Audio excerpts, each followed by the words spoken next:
Cheers, welcome back. Cheers, thank you. Welcome back this week, this day, this fine, sunny, well, it's not even that sunny, but this fine day that we find ourselves in. We are talking about imitation legions. Have you heard of that before? I would be a fraud if I said I had. Enlighten me. Well, no, you told me a bit about it on the way. Yeah, I was going to say I know you have because Yeah. I told you about it about 10 minutes ago. I have a drinking problem and short-term memory. Anyway, go on. Imitation legions. So, I'm imagining a legion, but not really. Hence the imitation. Like some sort of catfish. Yeah. I thought you were going to say you're imagining a legion that's like trying to do the exact same thing as another legion. I mean, really what I'm picturing, right, is like, you picture you're in your head, you've got American boot camp, sort of like, hey, you've got monkey bars, star jumps, jump through the thing, right?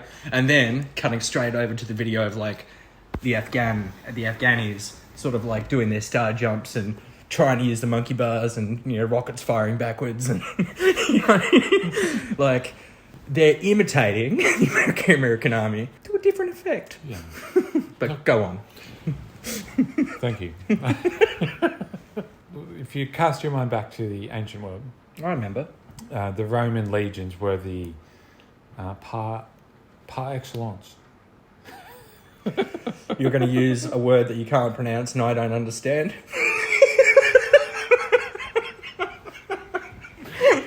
They were the top dog. Yeah.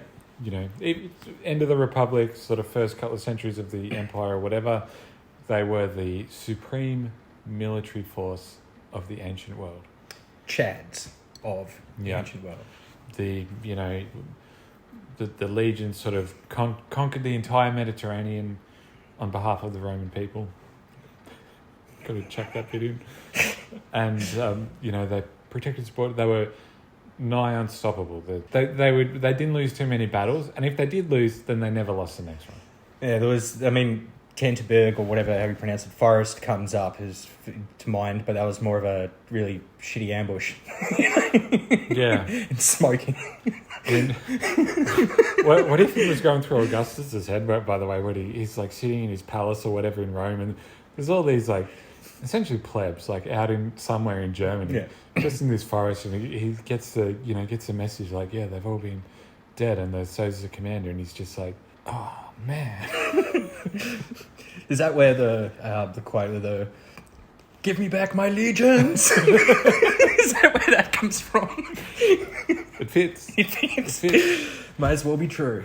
Checkmate. but that's it though. Like emperor or senator or whatever, they're sitting there at the console. And gets his letter one day, and it's like, oh. You just imagine like the brow wringing. Like it's not even like this happened today. It's like happened 4 months ago. Yeah, happened 4 months ago. You're sitting there like the world's longest sigh, like He's like, can we send reinforcements? It's like, oh no, I don't think so, mate. It'll just take us like 4 years to train them up. So these legions, so you had all these other, I guess, powers, kings, whatever, looking at them going like, that looks like a good idea. Why don't I have them in my army? Hence the imitation. So they'd recruit these disgruntled Roman generals or, give them some money or whatever. Maybe they were retired, don't know. Come over here and train up my boys to be legions. And they'd give them all the exact same training. Obviously, being a general, they knew all the drills, they'd been through it, they'd lived it. Yeah. They'd create these legions for the kingdoms, but they were never as good. They were never as effective, and could never beat a Roman legion. I was just thinking, I was like, what a piece of shit, run over there, train them up, to send them back against you. It's like, so even like, I don't know, some German tribe or whatever, brings this, disgruntled Roman in. And he's like, so you're gonna help us and train us up and stuff. He's like, yeah, absolutely. Surely the moment that guy leaves the room, the German chief is just like, okay, we'll help him, but like, fuck that guy. Like, I mean, I'm not gonna say I trust him as far as to throw him. I'm a gigantic barbarian. I could throw him, but, you know, it's just like, I don't know what this guy's game is, but fucking keep an eye on him. So the question is, because similar sort of things happened with, say, the Spartan or the Greek hoplites, which were the peak military thing at that time.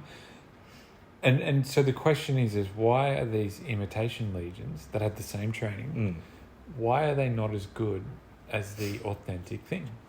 I mean, probably going to be culture in just whatever environment. Like, you know, I imagine a lot of these soldiers are drilled from a very young age, sort of with Rome, and it's very... But like, a German barbarian, like, yeah, it'll be fierce warriors, but it wouldn't be... Like, I don't know, like, would these imitation legions be, like, trained from children as well? Or is it just, like, getting a bunch of 30-year-old barbarians and getting them to do laps on the parade ground? Sort of thing? Do your push-ups, carry all that stuff, dig a trench. Yeah. Dig a hole there, fill it in, walk over there, dig another hole exactly the same size, and keep moving that hole around until I tell you to stop. But I mean, all right. Well, was it an example of like a rebelling frontiers kingdom that you would use that had imposter sort of legionaries as an example? Like in the Republic times, it was some of the Asia Minor, Turkey, now it's Turkey, kingdoms like Bithynia, I think it was, Pontus, these kind of ones that were trying to... What kingdom was the guy that's the Poison King, Mithridates? Which one was he? He's... I forget. He's got a great name, the Poison King. Yeah, that's... What a cool name. Have you heard it? You've heard his story? Yeah. It's so good. Like, he was so afraid of being poisoned, because that's what the Greeks... He's like half Greek, half Persian, I think he was, and he's just terrified of people poisoning him. So just little bits every day? So he said he'd microdose on poison, and, so he would build up an immunity to... And the story goes that when the Romans or whoever it was, eventually caught up with him, and they're like, we're going to get you and knife you, he wanted to off himself, and he had this little poison capsule on his, like a ring on his, on his finger. And so he drank the poison out of it, but because his immunity was so high, it didn't kill him. He's like, oh no. So he had to get out his sword and just stab himself in the gut. It's like, oh, well, at least I didn't make myself immune to this dagger. Yeah. Just like, ow. Never tried to kill myself with a dagger before. How many goes do you reckon it took? Like, shit. Damn it. Dude, come over here, help me. No, man. I'm not touching. But yeah, and I think it was the Seleucids tried to have a crack. I don't know who tried to take on the hoplite sort of thing. I think after Alexander especially, the hoplite sort of model was all throughout that. Like, I think the Egyptians were using hoplites, and frickin' everyone had a hoplite. You would, and you'd make it as like... Oh, man, those guys, look at the spears on those guys. Yeah. Are they compensating? Compensating a little bit. Look at my spear, it's 12 foot long. Mine's only 9 foot. Then you got Chad Roman coming in with the short stubby sword who beats them in the end. Finally beats the phalanx. But I think you take my point, and because if you pick any sort of elite military force, or elite sort of anything really, take the British Navy, which for a very long time was the peak of sort of naval technology and warfare. Why didn't other people just be like, yeah, let's just do that? See that? Good idea. Let's do that. Because they weren't 135 plus Anglos. No, but I don't know. I mean, the fact that they're an island probably lays into it. I mean, once if you're the English and you say conquer Wales and then conquer Scotland, you don't really need the land army much anymore. You've got nowhere to march them. I don't think it's 100% deterministic, but I think geography is insanely important with that sort of thing, because I mean, look, France, for example, it's very good agricultural land. You've got access to the Mediterranean. and the Atlantic, and it's basically, depending where you are, got all the seasons. Do you really need to go anywhere? Because you can also keep walking. Whereas, like, the problem you have with island nations, might be multiple kingdoms, and yes, whatever. You do, a lot of your food's going to be coming from the sea. You have institutionalized shipbuilding experience. You're already on the Atlantic, so you've got the boats. Like, the boat that's appropriate for the Mediterranean is not one that you'd use in the open, Yeah. It's just, like, I guess the stone that sort of hones whatever civilization. Yeah. It's true. I think maybe a part of it is But, sorry, then again, with that same logic, Japan could have colonised the whole world as well. But they didn't. So it's not just geography. I think they didn't because of geography. I suppose the Pacific's a little bit more daunting. I mean, it's not really related to it, but why didn't China discover the New World? And just literally look at a map at the size of look at a map at the Atlantic Ocean and look at a map of the Pacific Ocean. It's huge. The Pacific Ocean is massive, and the Atlantic is not that big. You could have taken Australia though, and we wouldn't have put up a fight. Okay, I'm just saying, it's right there. Maybe the local natives scared them off. Nah. Unless, of course, they rocked up and went, "Ugh, not Japanese," and left. But I think partly with these, military things, like there's a little bit of a tip of the spear, in a sense. Like they're doing, in some cases, I'd say that they're doing things that hasn't really caught on yet. So, for example, I think with the Spartans, I was reading one historian who... Historyologist? Yeah, I'm a historyologist. I mean, you have to believe in history, even if it's not true. But the reason that the Spartans were so effective was because they actually trained. All the other Greek hoplites were essentially just like farmers who would just show up sort of once a year and like, where are we campaigning this time? And go off and do the things. But because the Spartans had like all these sort of slaves that would do all the farm, they just spend their time training. It's like, what are you think? Like, you're there, you're training since you're a young boy, Spartan. You're also getting diddled as well, because that's what Spartans did. And you look like, our worst enemies, the Athenians. What are they doing over there? Are they training? And they are, but they're just sort of like oiling each other up on the beach and doing a couple of push-ups every now and then. It's more for the aesthetic, trying to get your buys and tries sort of popping. Like really leaning into the male aesthetic, not so much warfare.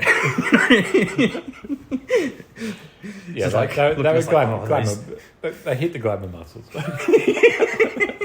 It's interesting that the Spartan golden period of where they were like, the peak thing, and everyone was super afraid of them. It's like, yeah, give me a Spartan. It kind of ended when Philip of Macedon just kind of rolled through, and he had his like, his evolution of the hoplite and his cavalry and all that, and he just rolled through and wiped the floor with them, that was the end of the Spartans. They were never to rise again, sort of thing. Yeah, it's interesting. I mean, would you say at a certain point of time that in a similar way, like the early Romans would be sort of like playing pretend Greek, like you sort of copy that hoplite thing and as well, like because I don't think they copied the hoplite model. I think they just everything else. Literally. I mean, they copied the statues. They copied the dialogues, the philosophy. Yeah. Except the one thing we're talking about. So. Yeah. No, I think it must have been because a lot of southern Italy was, Greek. I think from about Naples down was more or less, Greek colonies. Sicily certainly was. So I don't think they specifically copied the hoplite and created the legion as like an evolution of that. Yeah. But maybe it had maybe like just the tight formations. That was like the influence on it. I suppose it's just an evolution of military technology and stuff anyway. Like to your point, an idea comes along, it works really well, everyone starts doing it, and eventually someone comes along with a little tweak Yeah. or a slight adjustment that just kicks the leg out of what was the winning formula to, you're right, bitches now. Woe to the vanquished. Got another bit? I'm still on this one, thanks. Weak. Damn. I think you were right before. It's a cultural, or it has to be a cultural / socio-political, a consequence of those things. Like the reason why the Roman legions functioned so effectively is because of the Roman political and social structure. Yeah. I think it's interesting that as the empire sort of dragged on and more, barbarians sort of came in, and it's well known that, one of the things that I guess one of the payoffs that they did for the barbarians, like these German tribes, is that bring them and give them a bit of land within the borders of the empire, but go, well, we're going to give you this, but for us, you need to man the border to keep your, cousins over the river out.